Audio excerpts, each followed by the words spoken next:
pomalo mojih penzići. Alo, maknite ovu dicu, čekala svo dica. Evo, samo da vam reče da imamo dva teksta. Znači, kad ja završim da će dost pare. Evo nam stižu donijeli penzioneri. Ovi penzioneri su nas uništiti. Ali ljudi moji, to su naši murterski penzioneri.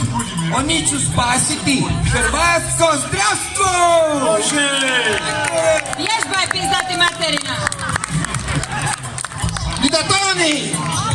Kako ste toliko dugo ostali u braku? Nisam budala, sam dobar. Jeste li slavili zlatni pir? Koji zlatni, drveni, Što biste preporučili mladima? da se ne žene. A što kad dođu djeca? Ima baba.